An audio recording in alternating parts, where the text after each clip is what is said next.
제발 날 떠나지 마요. 그날은 정말 이상한 날이었습니다. 아침부터 모든 일이 술술 풀렸습니다. 마치 누군가가 저를 위해 그 하루를 특별히 준비해 놓은 것처럼요. 하지만 그날 저녁 할머니의 손은 차갑게 식어 있었습니다. 영상을 시작하기 전 여러분의 따뜻한 좋아요와 구독 클릭 한 번은 저에게는 세상 무엇보다 큰 응원이자 선물입니다. 여러분의 댁내에 만복이 깃들기를 간절히 기도하겠습니다. 오늘의 사연 바로 시작합니다. 제 이름은 이수아입니다. 19살입니다. 지금 이 이야기를 여러분께 드리는 건 그날의 일을 혼자 가슴에 묻어두기가 너무 힘들어서입니다. 어디서부터 시작해야 할까요? 저는 늘 그게 어려웠습니다. 제 인생 이야기를 하려면 어디서부터 시작해야 할지 모르겠어서요. 그냥 처음부터 하겠습니다. 저는 할머니 손에서 자랐습니다.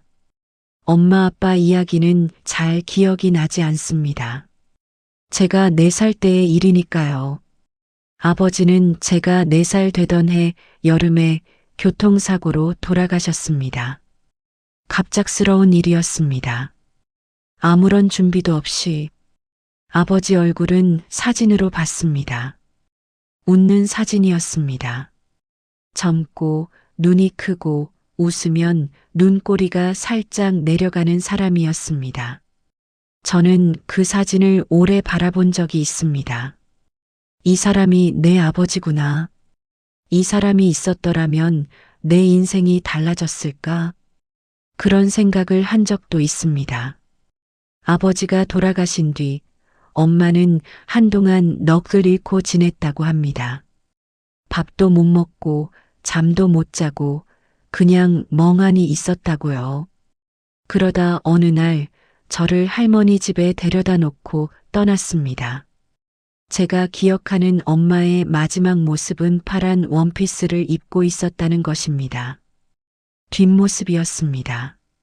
엄마는 돌아보지 않았습니다. 저는 그게 그렇게 오래 기억에 남을 줄 몰랐습니다. 어린아이가 기억할 수 있는 게 그렇게 많지 않잖아요. 그런데 그 파란 원피스는 기억이 납니다. 왜 그게 기억나는지, 그게 마지막이었기 때문이겠지요. 할머니 집은 작은 골목 안쪽에 있었습니다. 낡은 담장에 작은 마당이 있었습니다.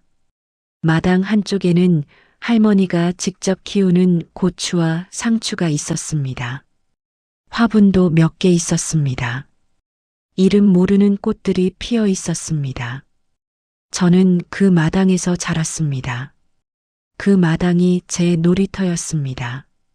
할머니는 그날부터 저의 전부였습니다. 할머니가 없었다면 저는 어떻게 됐을까요? 그 생각을 하면 지금도 아찔합니다. 할머니의 하루는 새벽 4시에 시작됩니다. 동이 트기도 전에 일어나셔서 시장에 나가실 채비를 하십니다. 리어카 위에 야채를 싣고 골목을 나섭니다. 저는 가끔 새벽에 잠이 깨서 할머니가 리어카를 끌고 골목을 나가는 모습을 창문으로 내다봤습니다. 구부정한 등, 조용한 발걸음, 어두컴컴한 새벽에 혼자 리어카를 끌고 나가는 모습, 그 모습이 왜 그렇게 마음에 걸렸는지 모릅니다. 어린 마음에도 아직 5살, 6살밖에 안 됐던 때인데도 그 모습을 보면 이상하게 마음이 쓰렸습니다. 할머니 시장 자리는 항상 같은 자리였습니다. 시장 입구 왼쪽에서 2번째 자리, 리어카를 세우고 야채를 늘어놓고 작은 플라스틱 의자에 앉아 손님을 기다리셨습니다. 여름엔 더웠고 겨울엔 추웠습니다.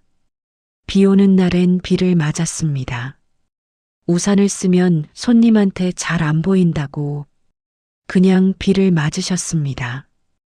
저는 학교 다녀오다가 가끔 시장 앞을 지나쳤습니다.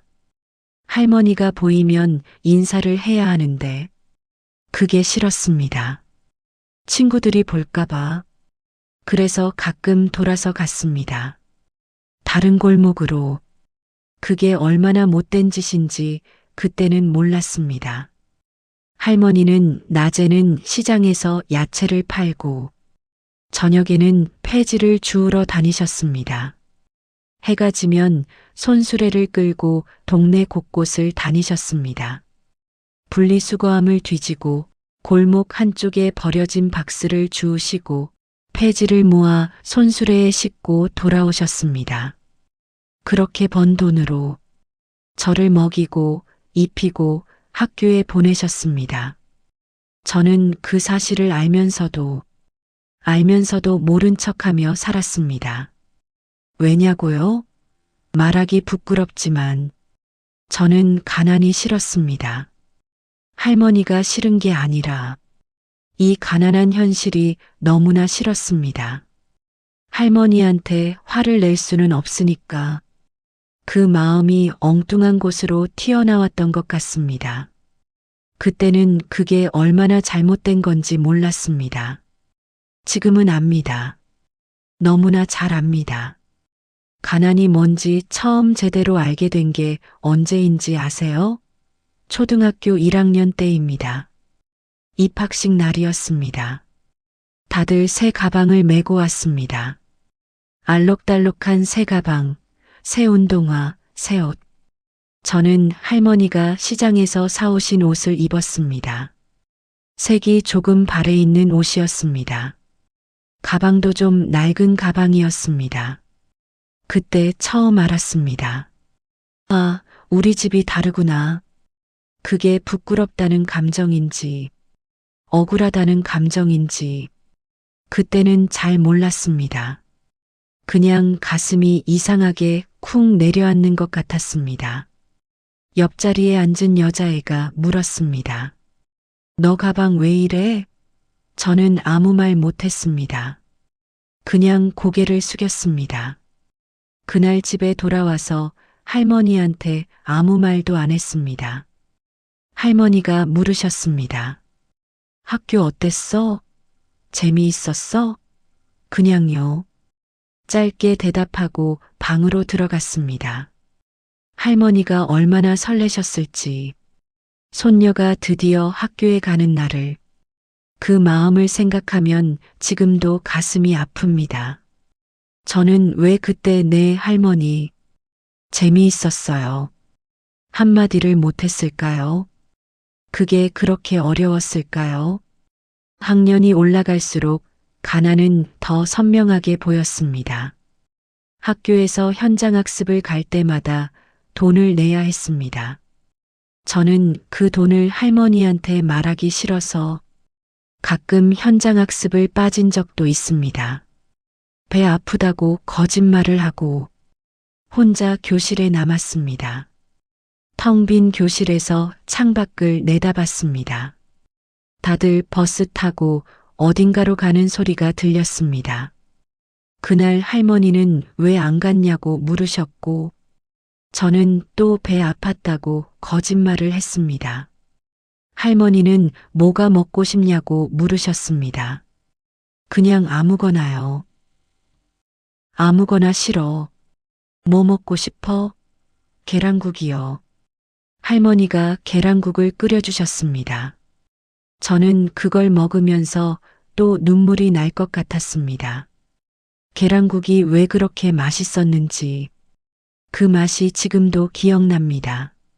저는 어릴 때부터 그림 그리는 걸 좋아했습니다. 연필 하나만 있으면 몇 시간이고 그릴 수 있었습니다. 교과서 모퉁이에도 공책 뒷장에도 마당 흙바닥에도 그렸습니다. 처음에는 그냥 낙서였습니다.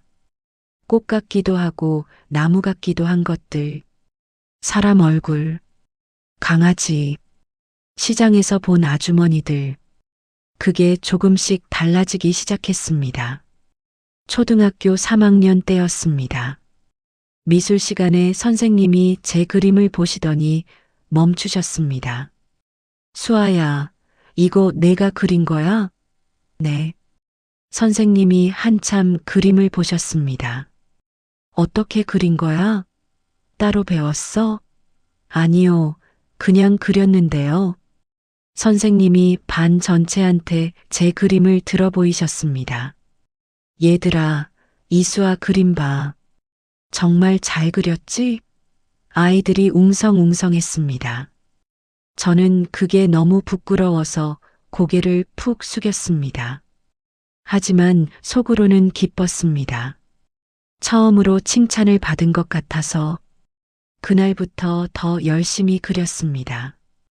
할머니는 그런 저를 늘 흐뭇하게 바라보셨습니다. 우리 수아, 그림 솜씨가 보통이 아니네.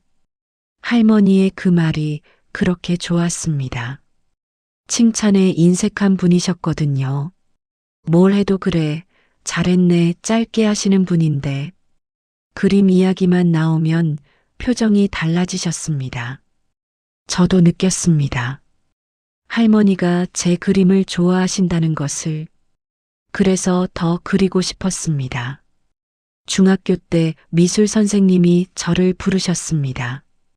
이수아, 너 미술 계속 해봤으면 좋겠다. 저요? 그래. 내 그림이 특별해. 기술적으로 배운 것도 아닌데 감각이 있어.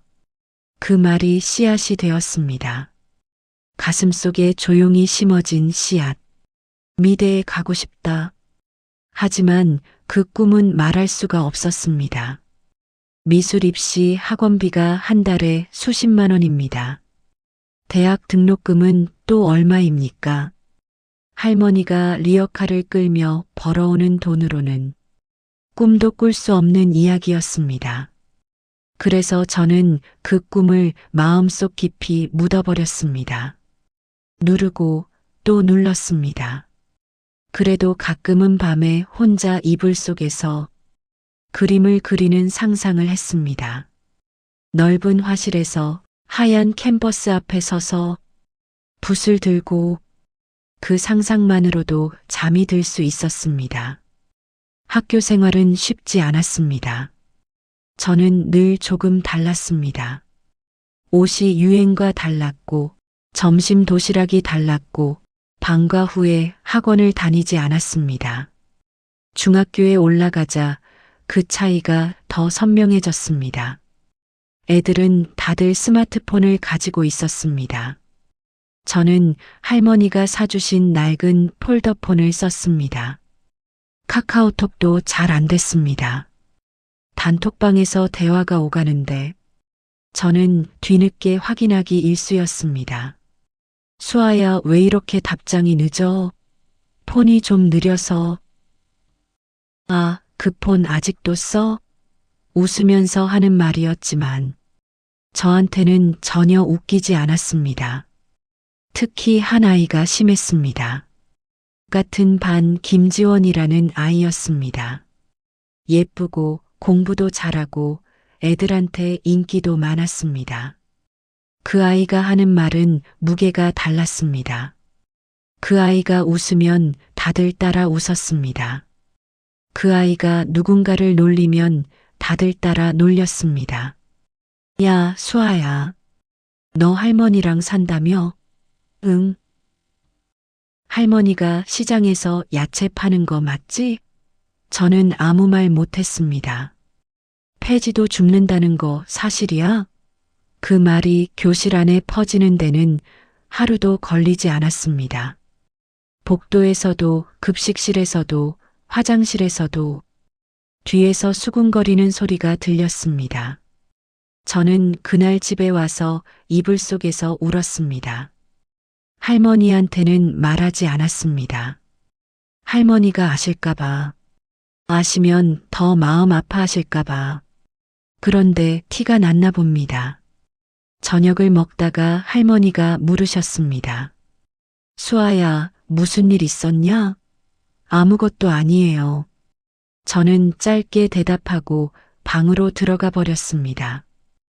밥도 다 못 먹고 할머니는 아무 말 없이 뒷모습을 바라보셨겠지요. 지금 생각하면 그 뒷모습이 얼마나 아팠을까요? 그날 밤 자다가 깼는데 부엌에 불이 켜져 있었습니다. 살금살금 나가봤더니 할머니가 혼자 앉아 계셨습니다. 물도 안 드시고 그냥 멍하니 앉아 계셨습니다. 저는 다시 방으로 들어왔습니다. 그리고 이불 속에서 혼자 울었습니다.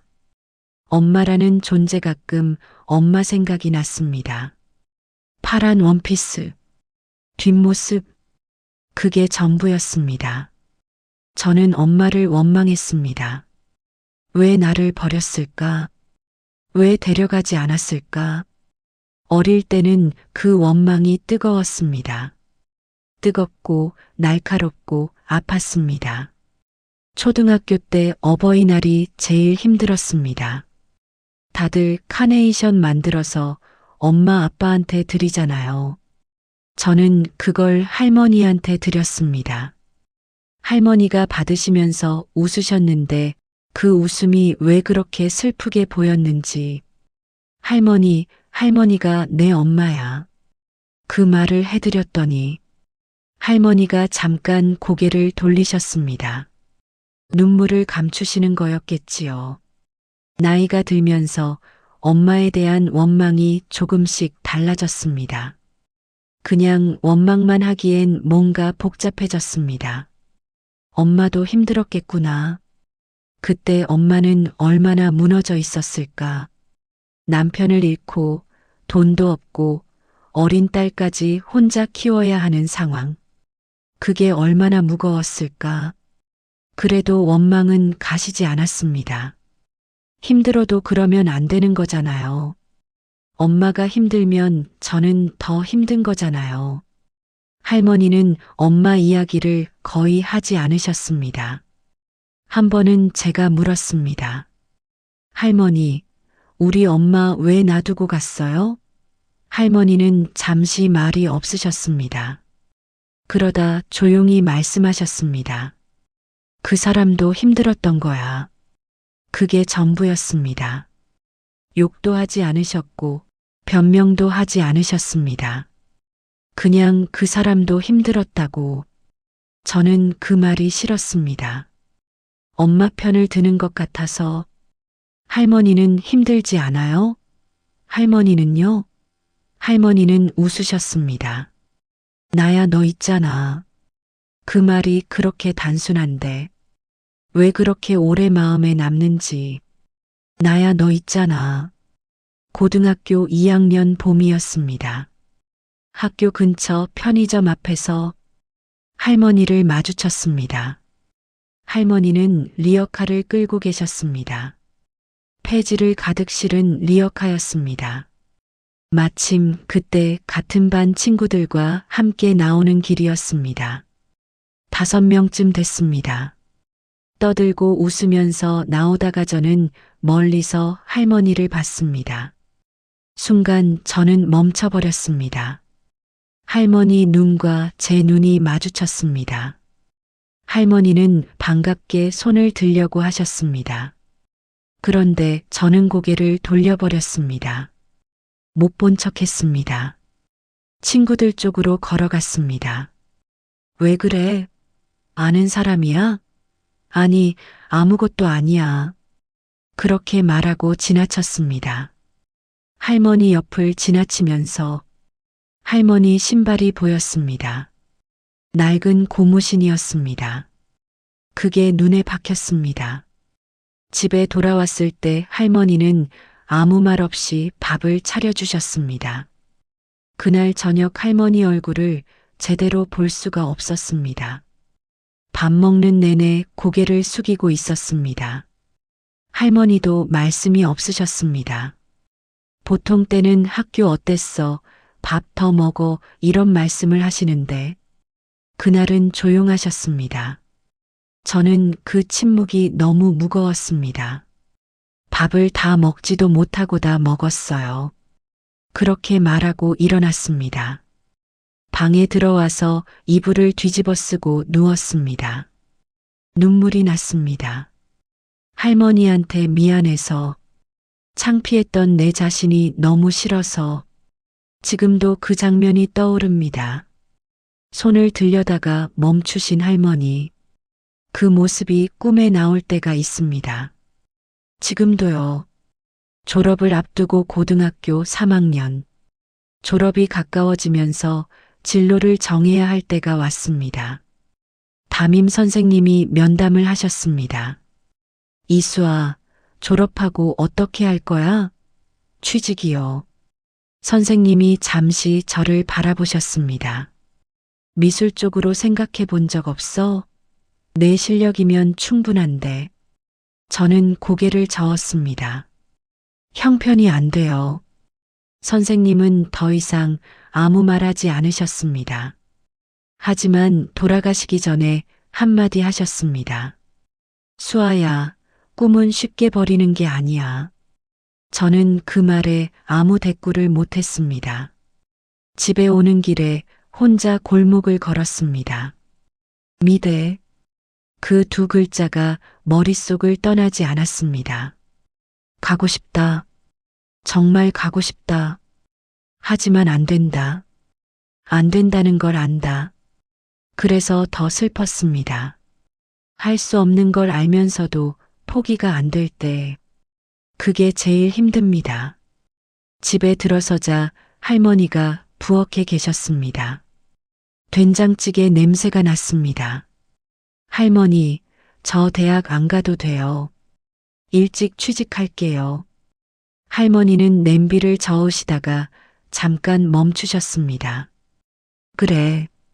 딱 한마디였습니다. 저는 그 대답이 왠지 서운했습니다. 말리지 않으셔서 뭐라도 해주셨으면 했는데, 안 된다든가 꼭 가야 한다든가, 그냥 그래 한마디였습니다. 그날 밤 저는 오래 잠을 못 잤습니다. 천장을 보면서 생각했습니다. 그림은 취미로만 그려야 하는 걸까? 평생 그냥 낙서처럼 그렇게 사는 게 맞는 걸까? 잠이 든 건 새벽이었습니다. 아침 졸업을 2달 앞둔 어느 날 아침이었습니다. 잠에서 깼는데 이상하게 기분이 좋았습니다. 왜인지 모르게, 특별한 이유도 없이 창문으로 햇살이 들어왔습니다. 유난히 맑고 따뜻한 햇살이었습니다. 봄 햇살 같았습니다. 아직 겨울 끝자락인데 부엌에서 뭔가 끓는 냄새가 났습니다. 나가보니 할머니가 국을 끓이고 계셨습니다. 할머니, 뭐예요? 미역국? 오늘 무슨 날이에요? 그냥. 할머니가 웃으셨습니다. 저는 이상하다고 생각하면서도 맛있게 먹었습니다. 할머니가 떠주시는 미역국, 국그릇이 가득 찼습니다. 더 먹어. 배불러요. 괜찮아, 더 먹어. 할머니가 자꾸 떠주셨습니다. 저는 2그릇을 먹었습니다. 할머니는 맞은편에서 저를 바라보셨습니다. 뭔가 말씀하시려다가 그냥 웃기만 하셨습니다. 그때 그게 이상하다고 느꼈어야 했는데 저는 몰랐습니다. 학교로 가는 길에 바람이 불었습니다. 산뜻한 바람이었습니다. 괜히 발걸음이 가벼웠습니다. 학교에 도착하자마자 담임 선생님이 저를 부르셨습니다. 이수아, 교무실로 와봐. 가슴이 덜컥했습니다. 무슨 일인가 싶어 조심조심 교무실 문을 열었습니다. 선생님이 서류 봉투 하나를 내미셨습니다. 장학금이 나왔어. 익명 후원자가 지정해서 보낸 건데 수령인이 내 이름으로 되어 있어. 저는 그 말이 무슨 뜻인지 한동안 이해하지 못했습니다. 장학금이요? 응. 대학 4년 등록금 전액이야. 그 순간 세상이 멈추는 것 같았습니다. 누가 준 거예요? 익명이야. 이름을 밝히지 않으셨어. 저는 봉투를 들고 멍하니 서 있었습니다. 손이 떨렸습니다. 눈물이 났습니다. 왜 우는지도 모르면서 눈물이 났습니다. 그리고 그날 미술 입시 학원의 무료 지원 이벤트에도 당첨됐다는 연락이 왔습니다. 같은 날에 그리고 오후에는 저를 그토록 괴롭혔던 김지원이가 먼저 다가왔습니다. 수아야. 저는 피하려고 했습니다.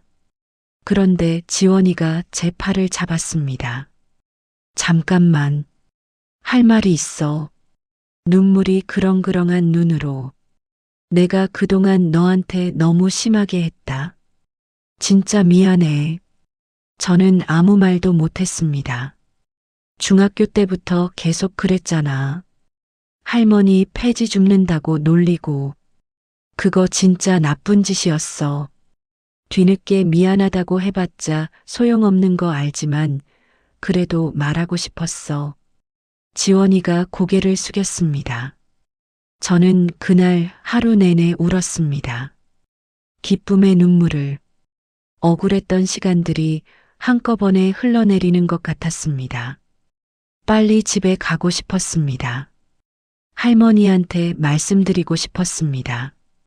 그동안 차갑게 굴었던 것도 사과하고 싶었습니다. 할머니, 저 미대 가요. 할머니 덕분에 제가 꿈을 이룰 수 있어요. 그 말을 꼭 하고 싶었습니다. 뛰었습니다. 학교에서 집까지 뛰었습니다. 숨이 찼지만 멈추지 않았습니다. 골목 입구에서 멈춰서서 숨을 고르고 할머니 부르면서 문을 열었습니다. 그런데 집에는 아무도 없었습니다. 할머니가 없었습니다.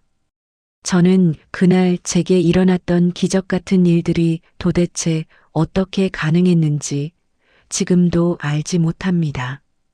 그저 제 인생에서 가장 운이 좋았던 날이자 저를 불쌍히 여긴 하늘이 아니 할머니가 내려주신 마지막 선물이라고 믿고 살아갈 뿐입니다. 수아는 앞으로도 영영 모를 겁니다. 그날 하루 동안 자신에게 쏟아졌던 그 수많은 기적들이 사실은 누군가의 뼈를 깎는 희생으로 만들어진 슬픈 선물이었다는 것을요. 하지만 그 이유를 아는 사람이 있었습니다. 지금부터는 제게 끝내 말하지 못한 할머니의 이야기를 들려드리겠습니다. 수아는 끝내 듣지 못한 할머니의 진짜 이야기를요. 우리 수아는 아무것도 모릅니다. 그날 일어난 일들이 어떻게 된 건지 자기는 영영 모르는 게 낫지요. 그 애한테는 그저 운수 좋은 날로만 남았으면 했습니다. 할미가 병든 몸 이끌고 궁상맞게 아등바등 준비했다는 걸 알면 안 그래도 짐을 짊어지고 산 그 여린 가슴에 평생 지워지지 않는 무거운 돌덩이가 될 테니까요. 나는 우리 손녀가 가벼운 발걸음으로 빚진 마음 없이 자기 꿈을 향해 날아갔으면 했습니다. 그러니 지금부터 들려드릴 이야기는 우리 수아 몰래 여기 계신 시청자 양반들에게만 살짝 털어놓는 내 마지막 비밀입니다. 저는 손자, 손녀 복이 없는 사람입니다. 아들이 하나 있었는데 그 아들이 먼저 갔습니다. 그 충격으로 영감도 1년 뒤에 세상을 떠났습니다. 저는 그렇게 혼자가 됐습니다. 나이 70에 혼자. 그런데 수아가 왔습니다. 아들 며느리가 데리고 왔습니다. 며느리 눈이 퉁퉁 부어 있었습니다. 울 대로 울어서 눈이 그 지경이 된 거지요. 나도 그 마음을 모르지 않습니다. 남편 잃고 혼자 애 키우기가 얼마나 무겁겠어요. 어머니, 제가 지금은 너무 힘들어요. 수아 좀 맡아주세요.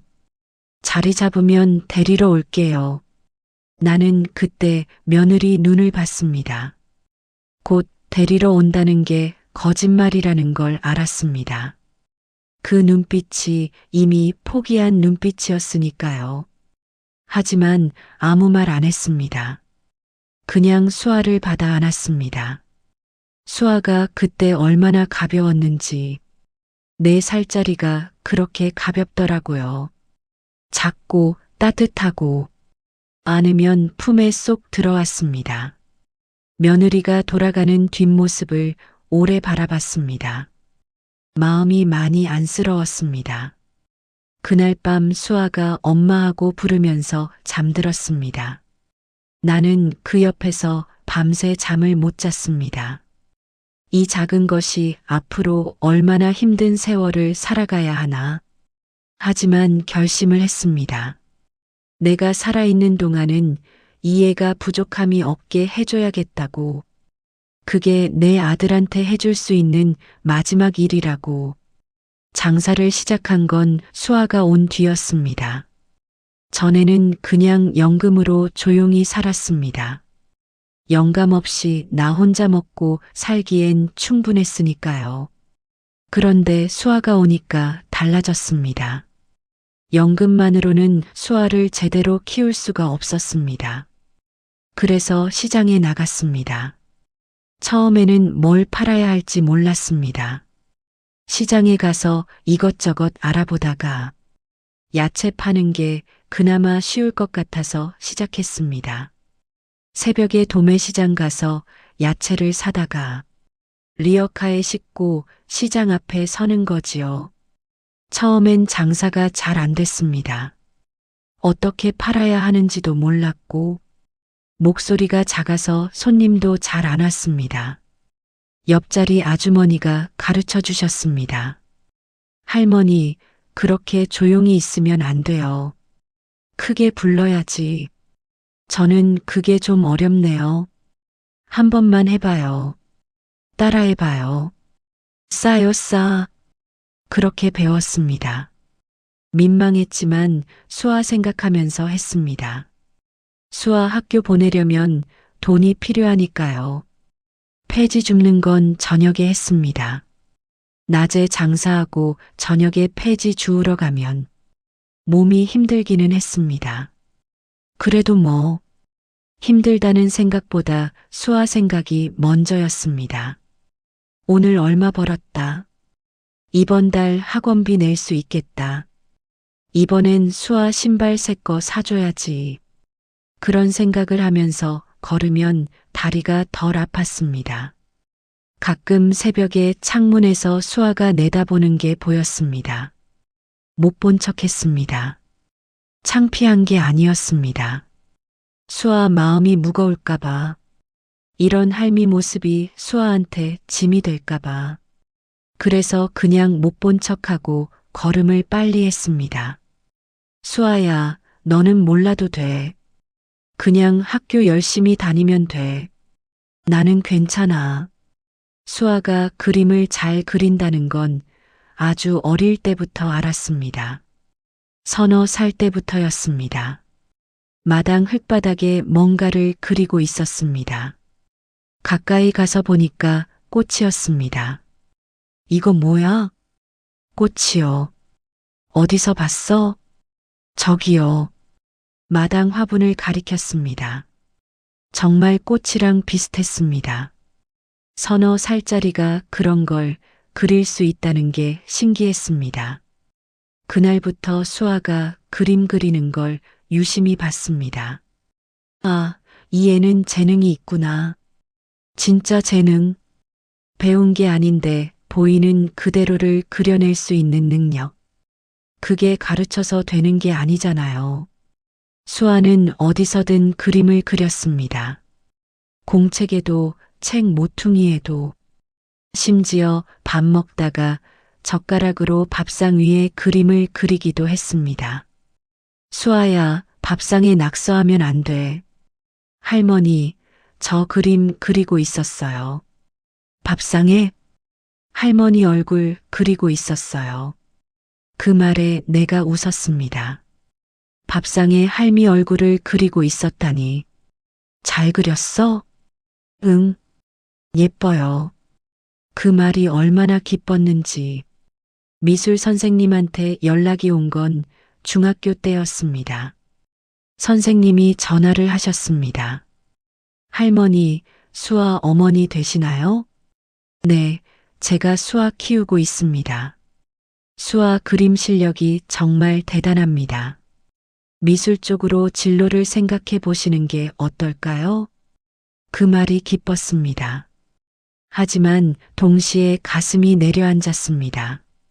미술 학원비가 얼마인지 알고 있었으니까요. 선생님, 형편이 좀 어렵습니다. 그러시군요. 선생님이 잠시 말이 없으셨습니다. 그래도 재능이 아깝습니다, 할머니. 전화를 끊고 나서 한참 앉아 있었습니다. 수아야, 어쩌면 좋냐? 내 재능을 알면서 내가 못해줘서. 그날 저녁 수아가 방에서 그림 그리는 소리가 들렸습니다. 문틈으로 들여다봤습니다. 연필로 무언가를 그리고 있었습니다. 집중한 얼굴, 눈이 빛나는 얼굴, 그 눈빛이 제일 좋았습니다. 수아야, 그 눈빛을 잃으면 안 된다. 마음속으로 그렇게 생각했습니다. 편의점 앞에서 수아를 마주친 날이 있었습니다. 내가 폐지를 주우러 가다가 수아가 친구들이랑 나오는 걸 봤습니다. 멀리서 봤습니다. 수아도 나를 봤습니다. 눈이 마주쳤습니다. 나는 반가워서 손을 들려고 했습니다. 그런데 수아가 고개를 돌렸습니다. 그리고 친구들 쪽으로 걸어갔습니다. 나는 손을 내렸습니다. 그냥 지나쳤습니다. 마음이 아팠냐고요? 아프지 않았다고 하면 거짓말이겠지요. 조금은 아팠습니다. 하지만 이해했습니다. 그 나이에 할머니가 폐지 줍는 걸 친구들한테 보이고 싶지 않겠지요. 그게 창피하게 느껴지겠지요. 나는 수아를 원망하지 않았습니다. 오히려 미안했습니다. 내가 좀 더 잘 살았더라면 수아가 그런 마음을 안 가져도 됐을 텐데. 내가 부족해서 수아가 힘든 거니까. 집에 돌아와서 밥을 차렸습니다.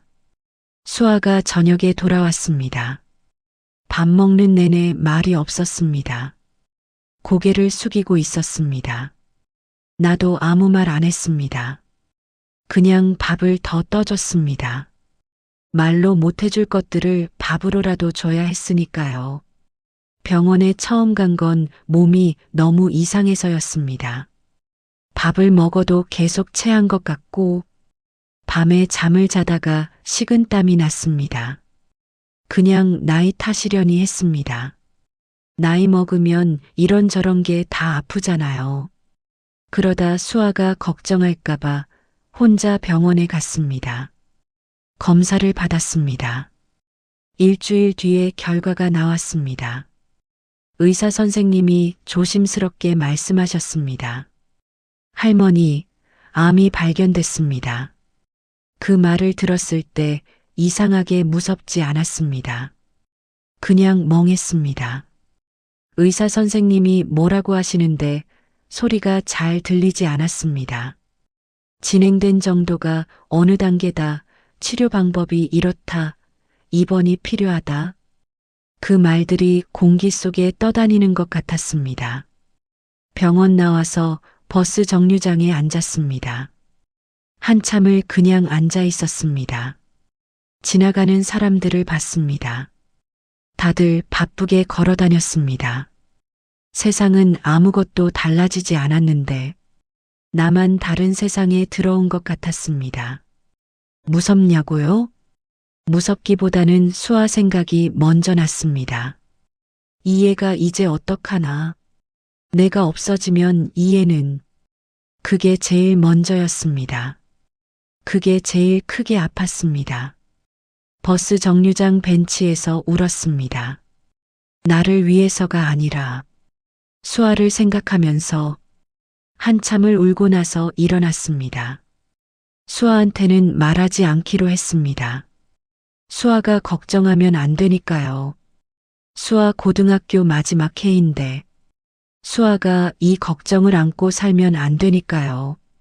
집에 돌아왔을 때 수아가 학교에서 막 돌아오는 참이었습니다.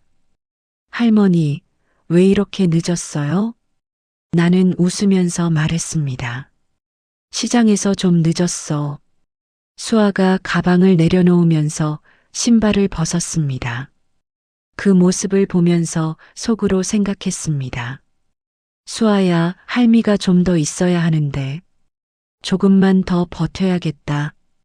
그날부터 계획을 세웠습니다. 내가 수아한테 줄 수 있는 게 뭔지. 재산은 없었습니다. 집이야 전세였고 가진 돈은 많지 않았습니다. 그래도 있는 게 있었습니다. 영감 돌아가셨을 때 보험금이 있었습니다. 그 돈을 쓰지 않고 통장에 넣어뒀습니다. 영감이 평생 부은 보험이었습니다. 그 돈만큼은 함부로 못 썼습니다. 그리고 내가 야채 팔고 폐지 주우면서 모은 돈도 있었습니다. 10년 넘게 조금씩 모은 돈. 수아 학비 쓰고 밥값 쓰고 남은 걸 모은 돈입니다. 그게 생각보다 많았습니다. 다 합쳐봤습니다. 미술 학원비 4개월치, 대학 등록금 4년치, 충분했습니다. 딱 맞게 충분했습니다. 담임 선생님한테 전화했습니다. 선생님, 저 수아 할머니인데요. 아, 네, 어떻게 오셨어요? 장학금 신청 방법을 좀 여쭤보고 싶어서요. 선생님이 자세히 알려주셨습니다. 개인 후원 형태로 특정 학생을 지정해서 장학금을 줄 수 있다고요. 이름은 밝히지 않아도 된다고. 잘 됐다 싶었습니다. 수아가 알면 안 받겠다고 할 것 같았으니까요. 고집이 센 애거든요. 그건 엄마 닮은 거지 나 닮은 건 아닌데. 학원도 알아봤습니다. 미술 입시 학원에 무료 지원 이벤트가 있다고 했습니다. 거기도 연락해서 수아 이름으로 넣었습니다. 그것도 익명으로 해달라고 부탁했습니다.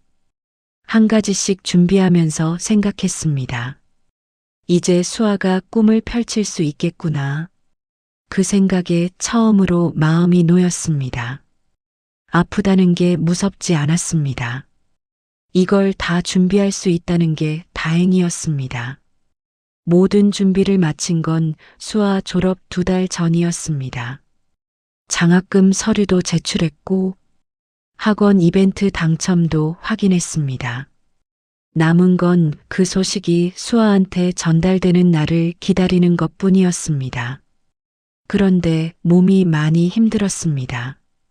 치료를 받았지만 크게 나아지지 않았습니다. 밥을 먹으면 자꾸 토했습니다. 그래도 수아 앞에서는 아무렇지 않은 척 했습니다. 아침밥은 꼭 차려줬습니다. 저녁도 챙겼습니다. 수아가 집에 돌아오면 불이 켜져 있어야 했습니다. 밥 냄새가 나야 했습니다. 그게 내가 수아한테 줄 수 있는 일상이었으니까요. 가끔 수아가 틱틱거렸습니다. 왜 맨날 이거예요? 또 된장찌개? 그 말에 나는 웃었습니다. 속으로는요. 퉁퉁거리는 거 싫지 않았습니다. 수아가 나를 믿어서 그러는 거니까요. 나한테는 어떻게 해도 된다는 믿음. 그게 좋았습니다. 수아가 편한 척 할 수 있는 사람이 나 하나라도 있다는 게 날이 가까워 오면서 몸이 더 힘들어졌습니다. 선생님한테서 연락이 왔습니다. 이번 주 안에 수아한테 장학금 소식을 전달할 것 같다고. 그 말을 듣고 안심이 됐습니다. 이제 됐다. 그날 아침 미역국을 끓였습니다. 수아가 좋아하는 거 끓이면서 생각했습니다. 이 국을 수아랑 같이 먹는 게 마지막일 수도 있겠다고. 그래도 괜찮았습니다. 수아가 그날 좋은 소식을 받을 거니까. 마당에 앉아서 햇살을 받았습니다. 따뜻했습니다. 고추랑 상추 옆에서 수아가 어릴 때 이 마당에서 뛰어놀던 것 생각했습니다. 그 시간이 좋았습니다. 그 시간이 참 좋았습니다. 수아야, 너를 키운 것이 할미 인생에서 제일 잘한 일이야. 제일 잘한 일. 오늘은 운수 좋은 날이래. 내가 그 소식 받고 얼마나 기뻐할지. 그 얼굴이 보고 싶다. 할미가 못 보겠지만 괜찮아. 수아야. 그냥 씩씩하게 살아. 할미는 항상 옆에 있을게. 그림 그릴 때, 캔버스 앞에 설 때, 졸업식 날, 항상 옆에 있을게. 그렇게 할머니는 자신의 모든 것을 아낌없이 내어주고 조용히 눈을 감았습니다. 그리고 시간이 흘러 수아는 드디어 그토록 꿈꾸던 미대 화실에 섰습니다. 할머니의 아픈 비밀은 짐작조차 하지 못한 채 그저 할머니가 남겨주고 간 마법이라 굳게 믿고 있는 수아의 목소리입니다. 할머니, 저 오늘 입학식이었어요. 미대 입학식? 제가 그렇게 가고 싶었던 미대예요. 화실에 처음 들어갔습니다. 하얀 캔버스들이 세워져 있었습니다. 붓이랑 물감이 진열돼 있었습니다. 창문으로 햇살이 들어왔습니다. 그 햇살이 그날 아침 할머니가 미역국 끓여주시던 날의 햇살이랑 똑같았습니다. 저는 그 자리에서 한참을 울었습니다. 멈출 수가 없었습니다. 옆에 있던 애들이 쳐다봤지만 어쩔 수 없었습니다. 저는 지금도 그날이 자꾸 생각납니다. 운수 좋은 날, 장학금 소식, 학원 당첨, 지원이의 사과. 어떻게 그런 기적 같은 일들이 하루에 다 일어났을까요? 사람들은 하늘이 도왔다고 말합니다. 저도 가끔은 정말 그런 날이 있나 보다 생각합니다. 왜 하필 그날이었는지, 왜 그렇게 모든 일이 한꺼번에 제게 왔는지는 지금도 모르겠습니다. 다만 저는 그냥 믿고 싶습니다. 할머니가 어디선가 저를 한 번쯤 지켜봐 주셨던 게 아닐까 하고요. 저는 그렇게 믿고 있어요. 할머니, 저 그날 미친 듯이 뛰어서 집에 갔어요. 숨이 찼는데 멈추지 않았어요. 할머니한테 말하고 싶어서, 할머니, 나한테 기적 같은 일들이 생겼다고, 이제 우리 돈 걱정 안 해도 된다고, 그리고 그동안 차갑게 굴었던 것도 다 사과하고 싶어서요. 그런데 집에 가니까 할머니가 없었어요. 제가 편의점 앞에서 모른 척 했을 때, 식탁에서 퉁퉁거렸을 때, 할머니는 혼자 속으로 얼마나 아프셨을까요? 아무것도 모르고 밥투정이나 하던 저를 보며 할머니는 무슨 마음이셨을까요? 저를 보면서 무슨 생각을 하셨을까요? 그날 아침엔 왜 그렇게 미역국을 많이 떠주셨던 걸까요? 그날이 제 인생에서 가장 운이 좋은 날이었어요. 하지만 그날이 제가 할머니를 잃은 날이기도 했어요. 할머니, 저 이제 그림 그릴게요. 할머니가 살아오신 시간을, 새벽에 리어카 끄시던 모습을, 시장에서 앉아 계시던 모습을, 마당에서 고추 따시던 모습을 다 그릴게요. 그림으로 기억할게요. 잊지 않을게요. 영원히. 할머니, 사랑해요. 그 말, 왜 그때 못했을까요? 그게 그렇게 어려웠을까요? 할머니, 사랑해요. 끝까지 들어주셔서 감사합니다. 오늘 이야기가 여러분 마음에 작은 울림이 되었다면 구독과 좋아요 부탁드립니다. 사연 속 가족들을 위한 따뜻한 댓글도 남겨주세요. 다음 주에도 더 좋은 이야기로 찾아뵙겠습니다. 오늘 하루도 건강하고 행복하세요.